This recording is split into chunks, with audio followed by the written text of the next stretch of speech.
need to write down the nations. So no, please don't let other players in game because the map is fucked up there.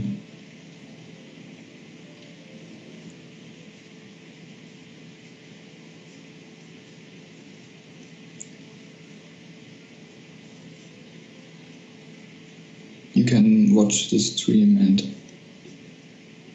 listen to my voice. Me const. Oh, the stream is live. It's full live. Close this. Yeah, okay. So.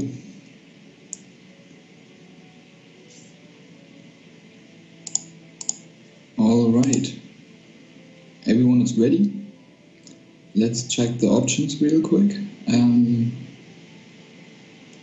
No cannons, towers and walls, 30 minutes. Capture is artillery. It's artillery only? Yes? Don't know. Diplomatic center and market are on default. And allies, it's not important. So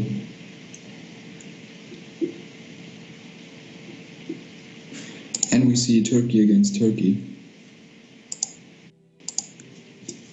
Turkey it's okay.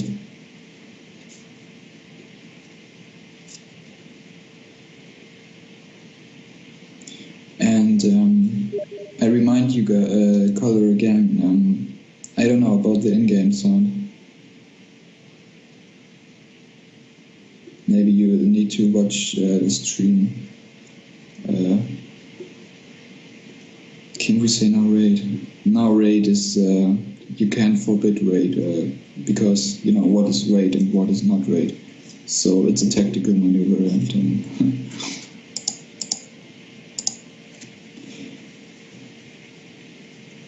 so let's get ready to rumble here.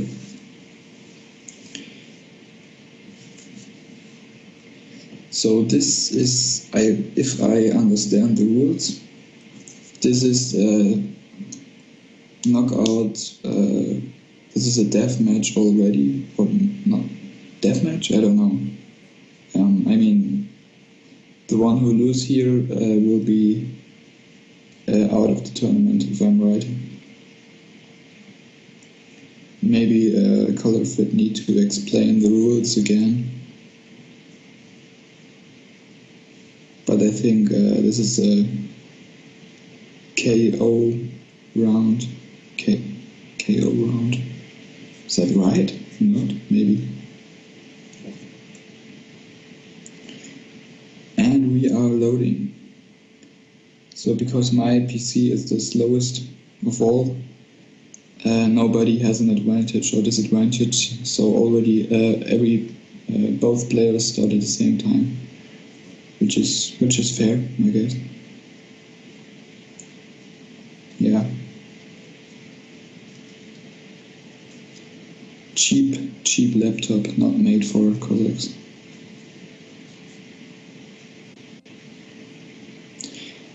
And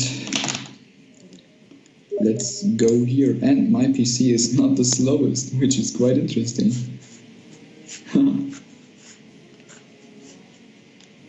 That's quite interesting.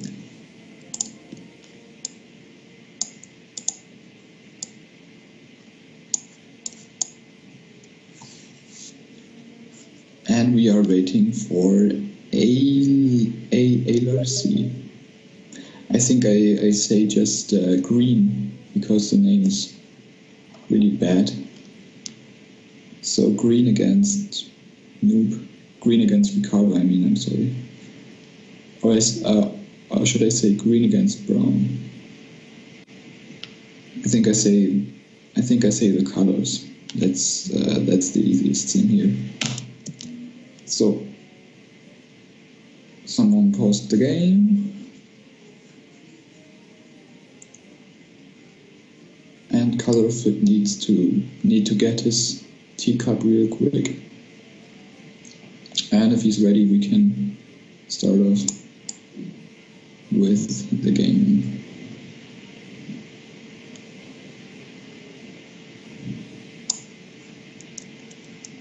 Buck, ready?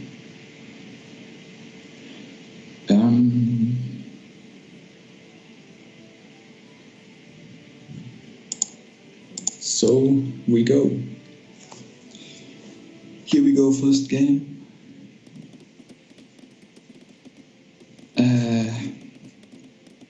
On the top right corner we have ImperatorRicardo with brown color against Ali RC in the bottom right corner with green color. So I will say green and brown, just to remind you guys. And we can see that green has the market really early, so Toby for chat. Who is Toby? I don't know any Toby. So we can see that green got the first trade.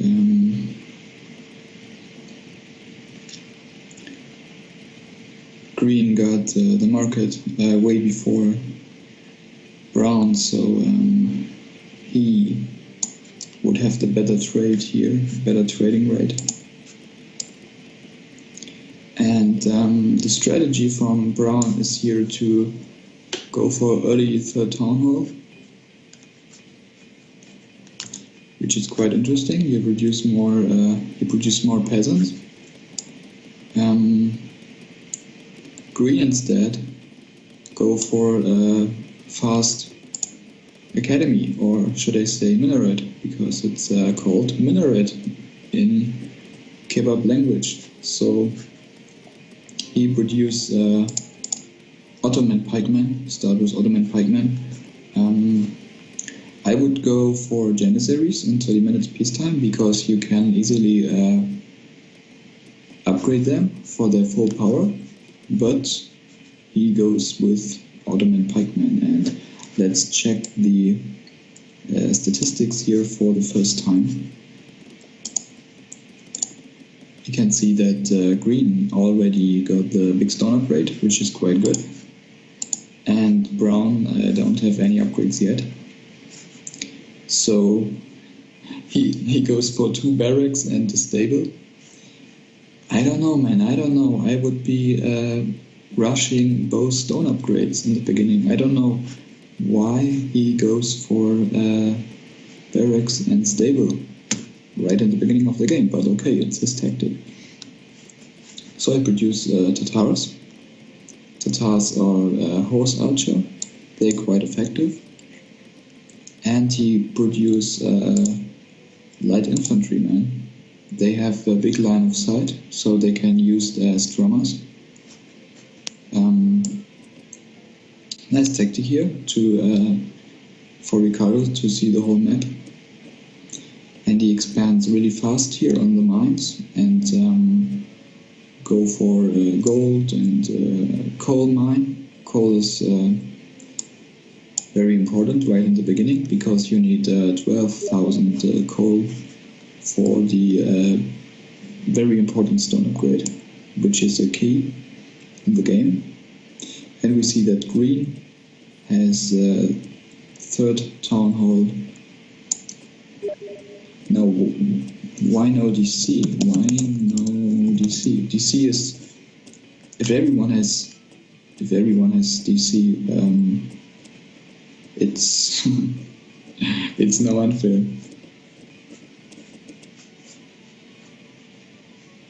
I would prefer a game with DC, because it's tactical. If you're a good player, you can make use of them, and the tournament is to getting the best player. So if you are a good player, if you have enough gold, you can get use of the DC. At least that's my opinion, but I'm not the boss in this tournament. So color decide here, and he says that they play without diplomatic center, so that's alright. Diplomatic center is quite an interesting building for Turkey, at least, because on Turkey's side you will have a lot of resources after 20-25 minutes, and you need to bring these resources on the battlefield. So the diplomatic center is quite a good building for Algeria and Turkey, but since they are both Turkey and they both can't use the diplomatic center, that's okay. So let's check the statistics real quick here, and we see that Green already got the big stone upgrade, and Ricardo has even his little stone upgrade after Green's big stone upgrade. That's interesting. We will see that Green will produce way more stone than Brown here.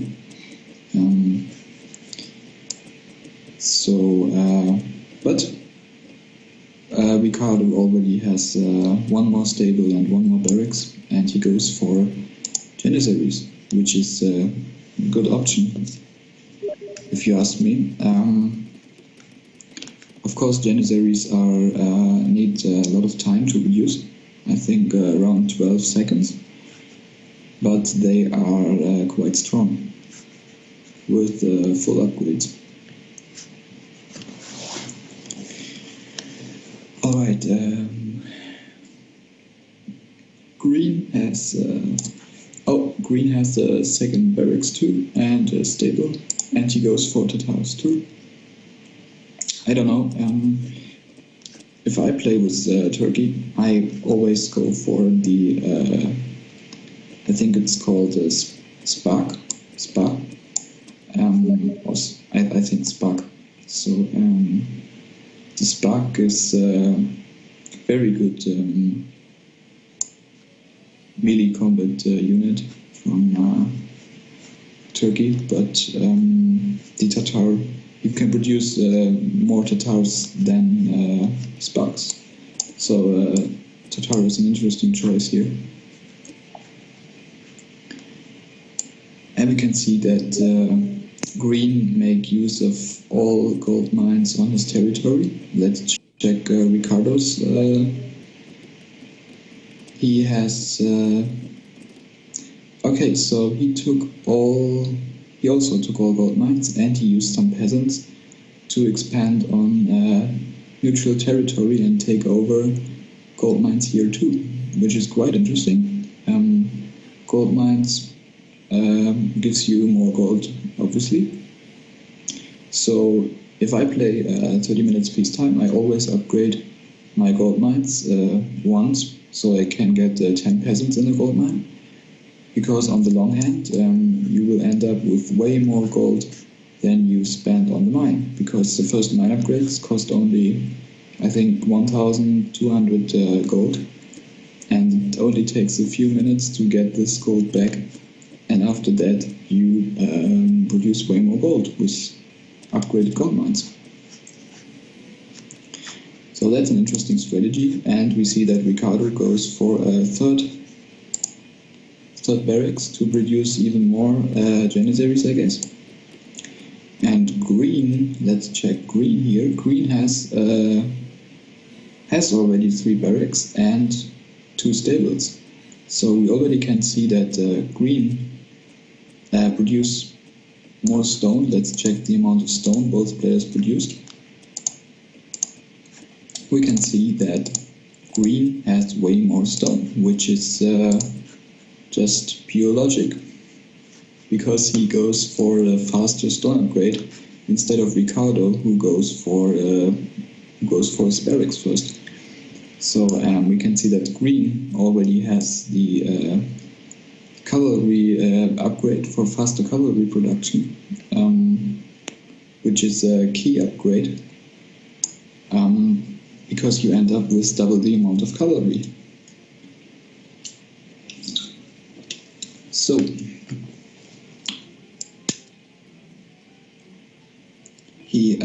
Green, yeah, I I don't really know why green goes for the pikeman from the barracks. Interesting choice here. Because firepower is everything, you know? Firepower is quite important. And since they don't have the diplomatic center, they don't even have dragoons or grenadiers. And green goes for church. It's not called church in Turkey. It's called I don't know how to pronounce it, so I just say church. So priests are important too. They heal your soldiers, very nice. And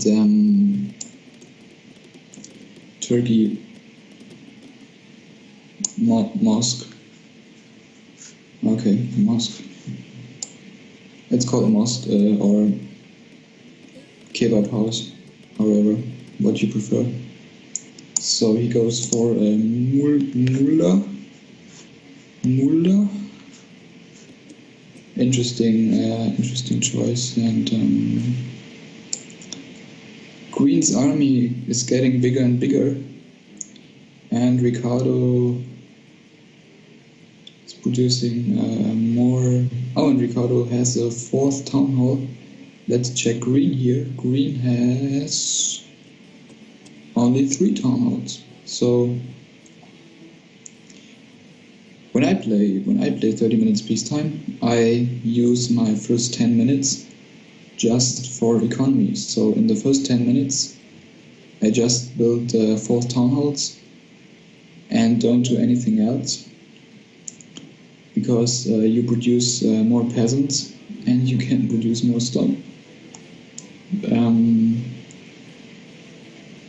But Green don't want to build a 4th town hall, which is okay. Let's check how much stone both players produced. We have still Green is still leading, but not too long. I think not too long. With the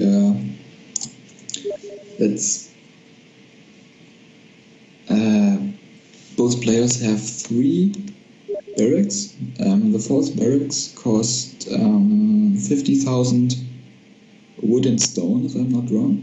So that's quite a lot, but you can get it. So I think in 30 minutes peacetime you can get 4 barracks, which Green already has. And still no Janissaries.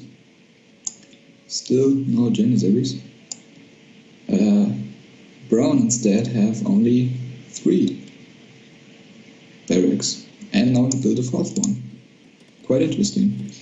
And the stable from Turkey and Algeria, the price from the stable stack up really fast. So the 3rd stable cost, I think, around 160,000 stone, if I'm not wrong.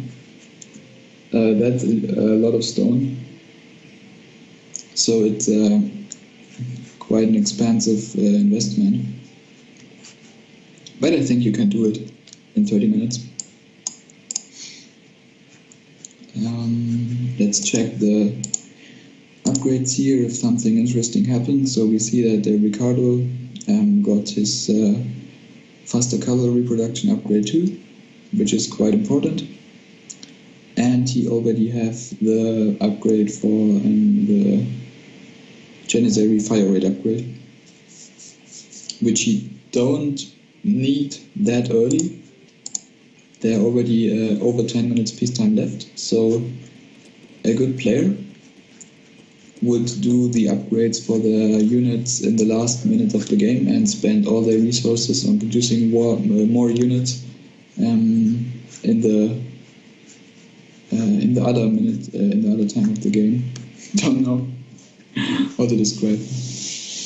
And Ricardo is sending his peasants to another stone field here, I guess, because the peasants will stack up, and if they stack up, they work not so efficient. So always make use of every stone you have on, at least on your territory. But since we started with 4 players, on every territory on the map, on every territory on the map, there are a lot of stone and mines. And green needs to take a shit right now. And brown can do toilet in 30 seconds. That's a nice information. That's a nice information here. Maybe green needs an empty bottle on his desk. Then he can piss with one hand and play with the other hand. That would be quite tactic. So remember, guys, if you play this tournament too, always have some empty bottles on your desk if you need to take a piss. I mean, if you take a shit, that would be not that good. I mean, shitting in a box on your table is maybe not the best strategy.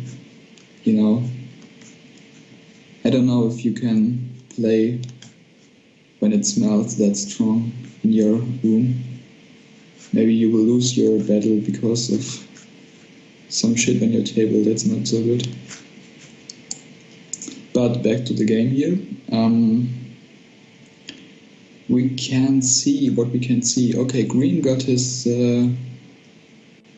third stable, and Ricardo just have 2 stables. So that's what I'm talking about.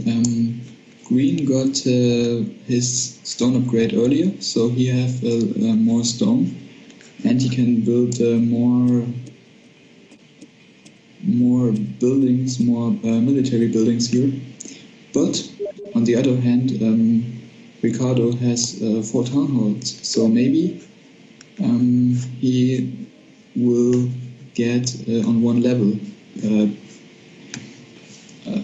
what the stone production means here. So let's check the amount of stone both players produced. And we can see that Ricardo already make the upgrades for the firepower, which is a little bit too early in my opinion. He should use his resources on building another stable or another barracks, but okay, his decision. Stone-wise, and we can see that Ricardo passed Aliassi, or I just say green. He passed green with the amount of stone. That's what I'm talking about with the 4 town halls. And he expand on the left side of the map with some peasants here to make use of the stone field. So that will be an interesting match here. I'm sorry for that. I don't know. The pikemen from green, they are. Oh shit! I drink too much things, too much energy drink with how is it called? The blubber things into drinks. Come on, help me. That makes you burp. I don't know. I don't care.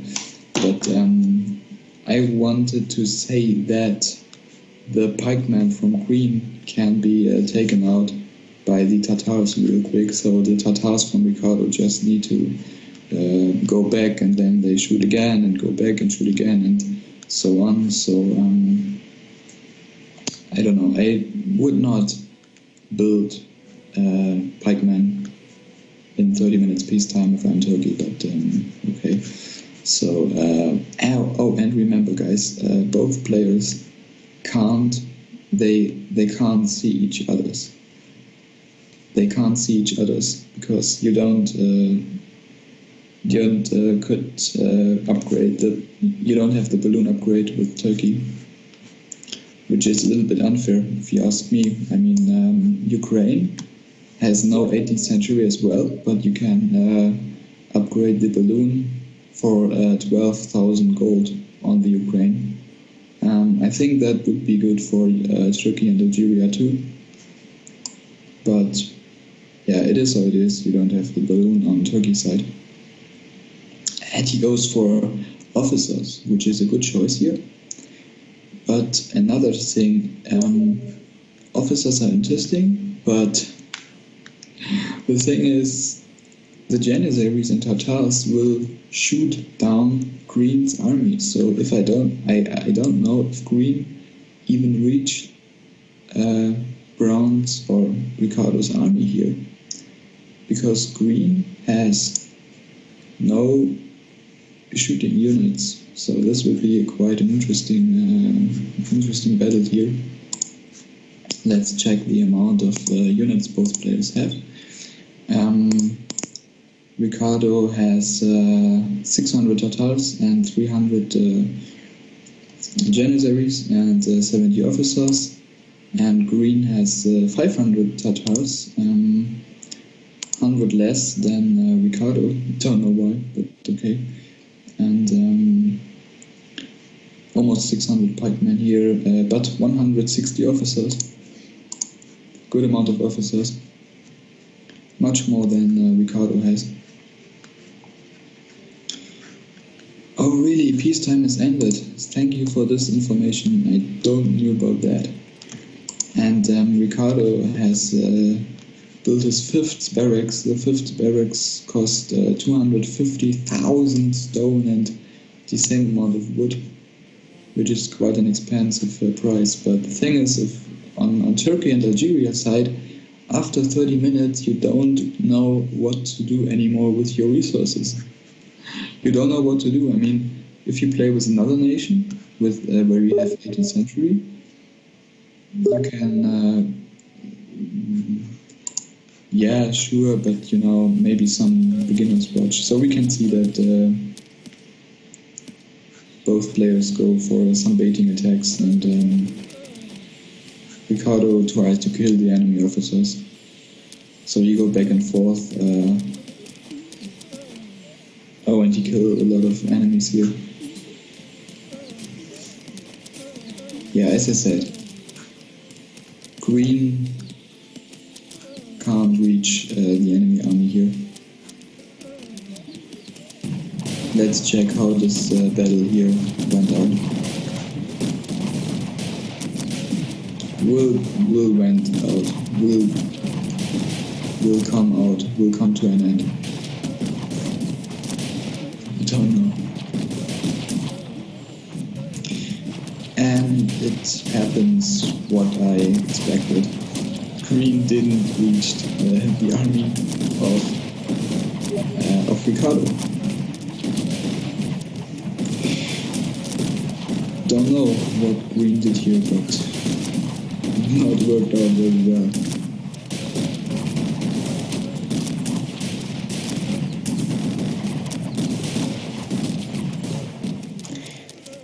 So that's GG for Ricardo. 1 point for King Kebab. He got the first win in this tournament. Could be proud of himself and his tactics.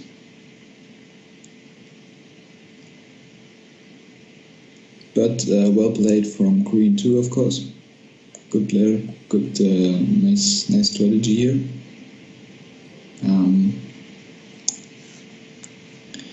Ricardo got plenty of units left here.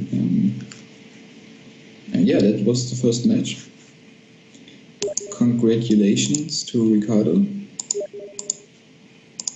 And we will see Ricardo next time, I guess. On the next match. Against, I I don't know. Another player. Another good player. So let's leave the game real quick. So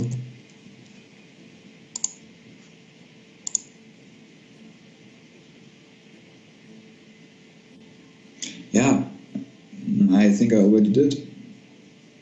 Yes, no?